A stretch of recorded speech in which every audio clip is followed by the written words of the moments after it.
G'day, Ginger here. On today's episode, we are discussing drug policy with an internationally recognised drug policy scholar. And I want to make it clear that we recognise people can die from drugs and that they can absolutely wreck lives for the drug taker, for the family and children of people addicted to drugs, and also drugs can do grave harm to the wider community. But at the same time, what we're doing just isn't working. We need to come up with new solutions. Our aim with the pod is always to share research that sparks discussions. Let's get started. So I'm a 24-year-old female. I'd rather not disclose my profession just due to the topic. I've used marijuana recreationally. I've used MDMA, cocaine and LSD. I've used marijuana the most and the other drugs just occasionally. This is our producer, Kim Lester, reading a message from a woman who doesn't want to be identified. I normally take substances like MDMA and cocaine at a concert or festival with my mates. And in those cases, it's actually more to elevate the experience. You tend to be able to just prolong the night and you're able to stay up later and have more energy. I'm a 39-year-old bloke and I'm a journalist. Recreationally, I mainly use ecstasy and ketamine these days. I love MDMA. I refuse to accept the stigma. I'm in my 40s and I work in education support in a high school. I smoke marijuana a few nights a week and I love sharing joints with friends when I'm out at a gig or at a show. I love the chill it gives me and how philosophical I get. When going to a dance party, I use MDMA because I love how great it makes me feel and how it helps my social anxiety. I can talk to so many people and have the best time. Once again, they're not the voices of the people who shared their stories. They don't want to be identified because the drugs they use are illegal. Depending on where they live, if they were caught, say, with MDMA on them, they could cop a fine, community service, or even a stint in prison. And you might be thinking, so they should. It's illegal. And if you do the crime, you do the time, right? Okay. But what if I'm talking about someone you know, someone you love, or even someone you respect, or maybe both? Everyone knows someone who's run into trouble.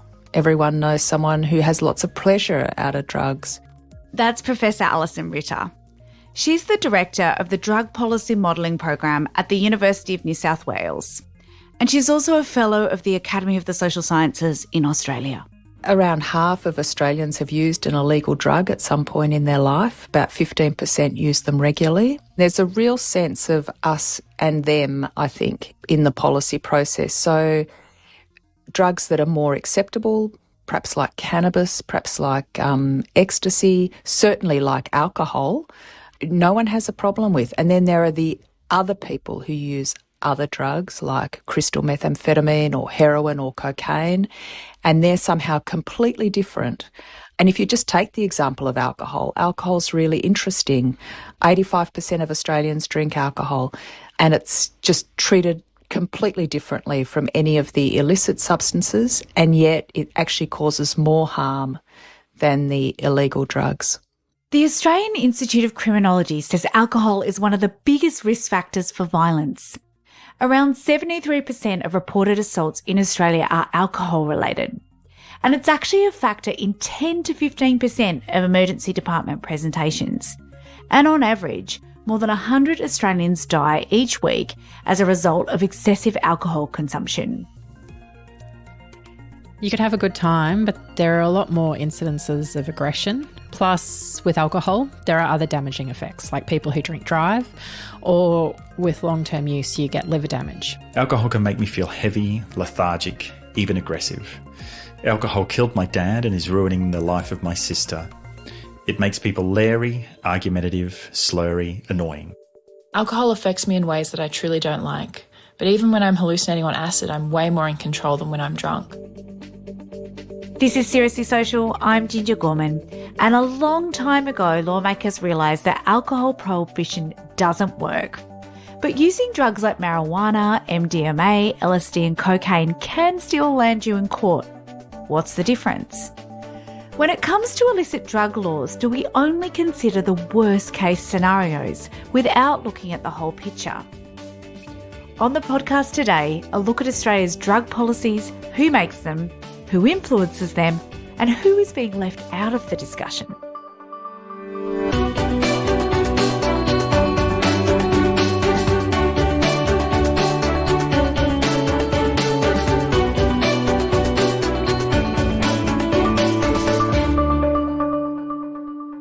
I've spent the last few years working on a project about ice addiction and recovery. I've interviewed a range of people who use methamphetamines, and I've interviewed the family members who lost a loved one to drug addiction. Certain illicit drugs like ice and opioids can devastate people and also communities. They are associated with a lot of social, economic and health-related harms, and they're connected to all of the major issues that we're dealing with today in society. But Professor Alison Ritter has some criticisms of how we, as a society, form drug policies. Well, we do it badly. Look, there's this fantasy that it's this kind of technical, rational process: identify problem, select solution, implement solution, evaluate. That's not really how it's formed. Drug policy is made through a whole bunch of different forces. Sometimes it's an accident or a coincidence. Researchers have an important role to play in putting the evidence in front of politicians and policymakers. Policymakers are driven by their own experience, what's happened in their lives and their families. And then there's also vested interests, whether it's from industry representatives or whether it's from vested interests to do with law enforcement and policing. And this whole mashup sort of comes together when a window of opportunity opens and there's a chance to change policy. So it's really an incredibly messy and erratic process. One of her criticisms is about the role experts play in making policy. She says we should democratise the policy-making process by involving the people that are most affected by drug use. I think research and evidence have a really important role to play, but I don't think they're the be-all and end-all. And I think the problem with the evidence-based policy movement is that it presents policy as if it's a technocratic problem-solving opportunity, and I don't think it's like that. The policy process isn't like that, and I don't know that we want drug policy to be technocratic. What Alison means is when lawmakers only listen to the people whose knowledge comes from books, studies, data, it may not be reflecting the experiences of the actual people impacted both by illicit drugs and by drug laws. I think what we want it to be is to reflect the values that are important to society. I think we want to engage people, everybody, in that process, not just the experts. And I think when you privilege researchers and privilege experts in policy making, you at the same time, accidentally often, marginalise other voices. And I think that's to the detriment of policy making. And in the case of drugs, where there are strong values and people have strong opinions about it, it's a problem to just present it as if it's a technocratic problem-solving process. I'm sure there'll be people listening, though, who have been researching and do have expertise in this area who'll be throwing their hands up thinking, what is Alison saying? I know, including myself as a researcher. Well, you're kind of writing yourself out of a job a little bit, aren't you? Well, I think my critique is that policy has privileged researchers at the expense of other voices. Not to throw the baby out with the bathwater, we need research and we need evidence, and that's a really important input, but it's one input into policy. It's not the only input into policy. I think that's the important message. And in terms of doing ourselves out of a job, there are so many questions we don't know the answers to. So there's loads of research that we still need to do to contribute to the policy debate. But I think we have overprivileged research and research evidence at the expense of other voices. And as a result, I think our policy is the poorer. Alison makes the point in her work that across the world, drug policies are actually in a state of flux. In some countries and jurisdictions like Portugal, the Netherlands, the United States, and even in my hometown of Canberra, You get progressive policies like decriminalisation or even legalisation to the point that whole industries are growing around cannabis. But while those policies become more common in some parts of the world, prohibitionist policies are also on the rise in other places, like the Philippines. As some countries move to legalise and liberalise their position, other countries increase the death penalty for drug use.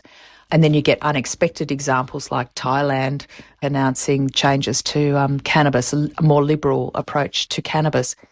Partly it's driven by drug type.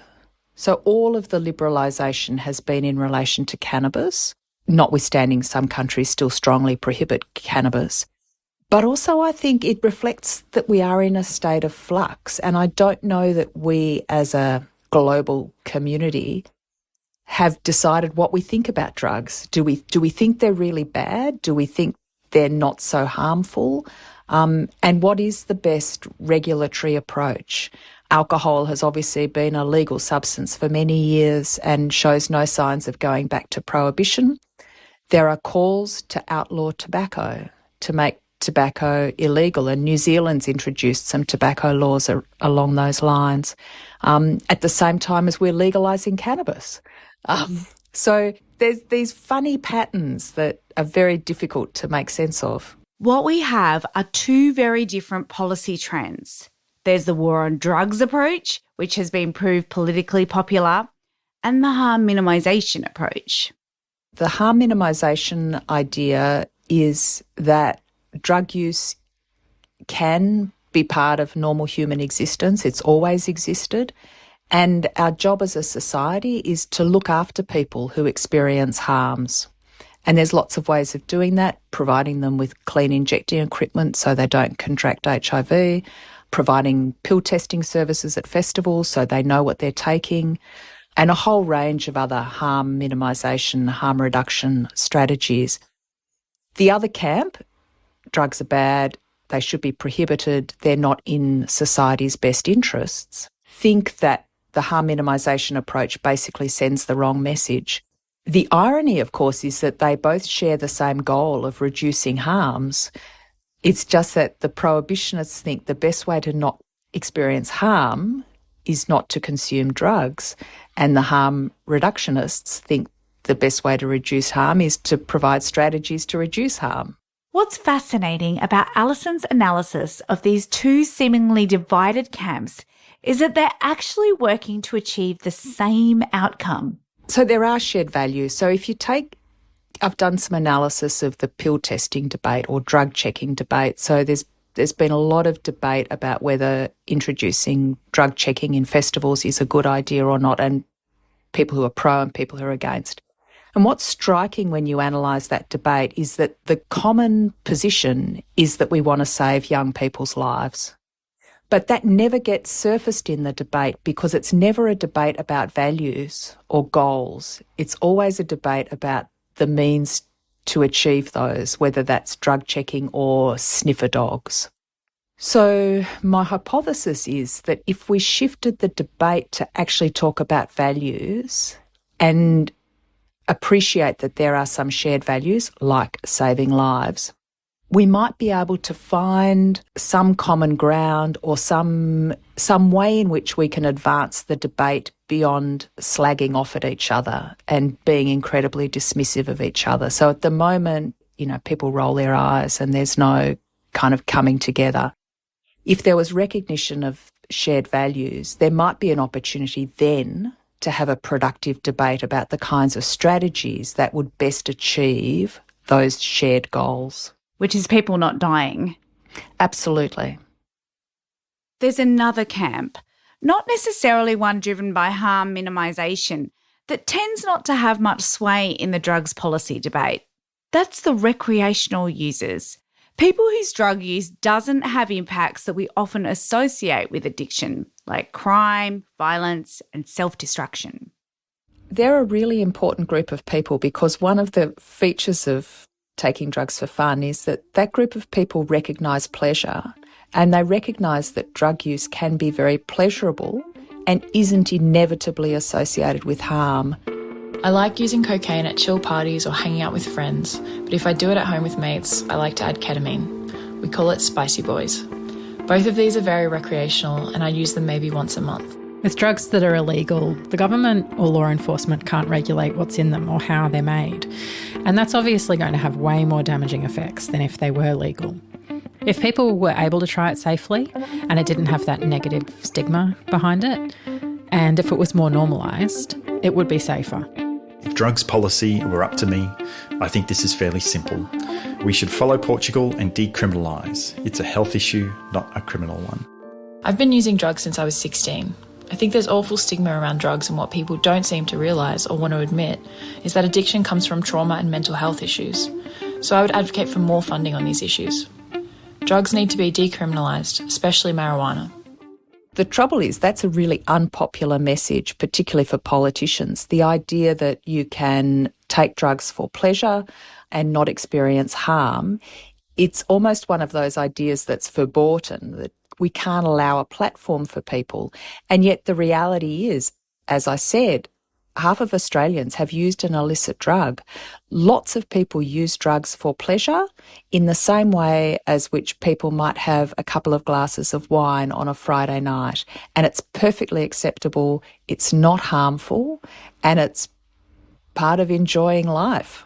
That's so radical, what you've just said in one way, but in another way, I'm just nodding because I am in very creative circles and these are everyday activities for a lot of people.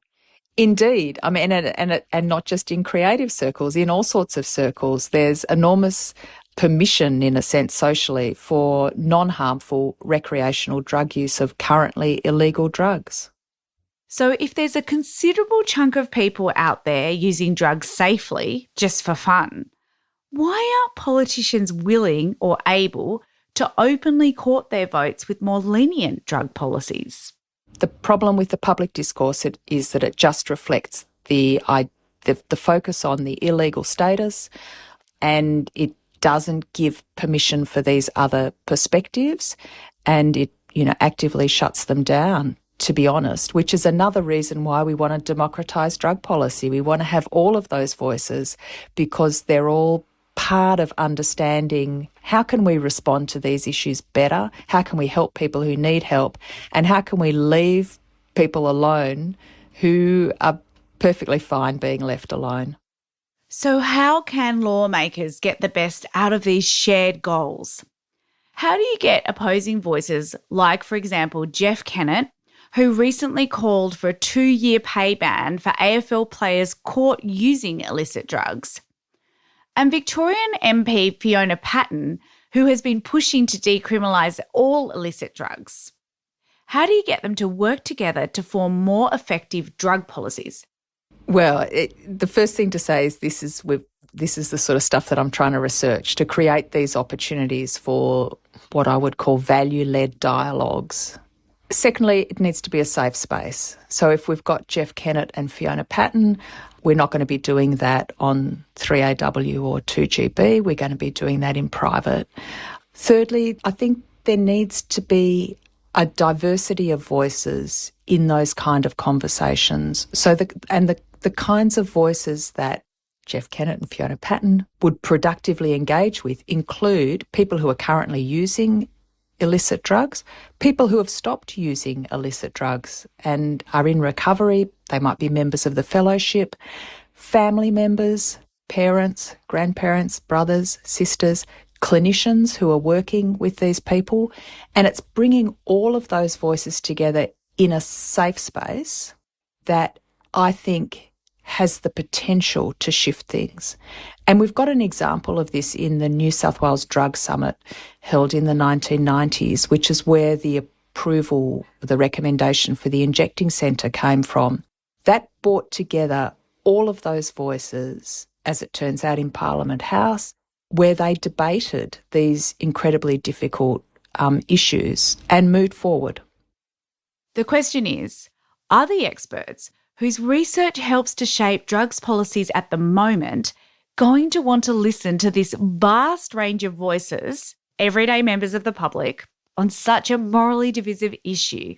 Experts don't trust the public because sometimes the public aren't very knowledgeable, particularly about science and scientific things. but also because I think there's a lack of mutual respect, I guess. I think experts have become incredibly defensive in response to the populism and those kind of, movements. And then you have people like Trump saying we need to drain the swamp, and Gove in the UK saying we've had enough of experts. So then experts become very defensive, I think, and are more nervous about engaging with the public. And at the same time, the public become very leery of experts. And you get this kind of mutual reinforcing disdain where there's the experts and truth and fact on the one hand, and then there's, stupid public who don't know what's good for them on the other. And neither of them are accurate characterisations. The public is actually much smarter, and given time and good information, they can think through these problems. And experts aren't the only ones that hold the truth. And if you've got this downward spiral of mutual distrust, it's a slippery slope to hell. Absolutely. And I think that's what we're confronted with at the moment, and why I think democracy and democratising drug policy is part of the solution. When Alison talks about democratising drug policy and engaging impacted parties, she's not only talking about drug users and their families. As a researcher, we have been fantastic at giving voice to people with lived experience, both of active drug use, and I work with people who use drugs every day, and people who have recovered from drug use. The voices that we ignore are the taxi driver and the conservative drug policy voices. And I do it along with everybody else, and I think the challenge is to work out a way to bring all of the voices together. But it's interesting, I'm doing a huge project about ice addiction and recovery. And in fact, some of the people that have opinions on those drugs are people who've had the front of their shops smashed in and so forth. It's not just the person who often has come to ice through very traumatic means and has lived experience. It's actually lived experience of being the recipient of the harm. Absolutely. And that's the kind of lived experience that I think we need to engage with. But I can imagine many drugs experts who I know in some cases you're calling technocratic would abhor the idea of talking to the taxi driver who picks up drunk people on a Saturday night and may be incredibly right-wing on these issues. You're suggesting that this kind of a person is alongside many other types of people should be included and given, equal voice to experts? In these dialogues, absolutely. And if you conceptualise this in some way, in practical terms, how would we bring people together? I think it's creating a diversity of different places. So on the one hand, you can have the kind of round tables, or what's commonly called town halls now, where the community comes together and expresses their points of view.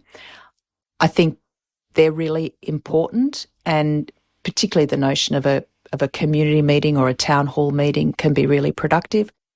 The other example is the more formal deliberative dialogue. So calling a citizens' jury, where you get a representative sample of citizens, consider all of the information and then make recommendations. And citizens' juries have been shown to be a very effective dialogue method.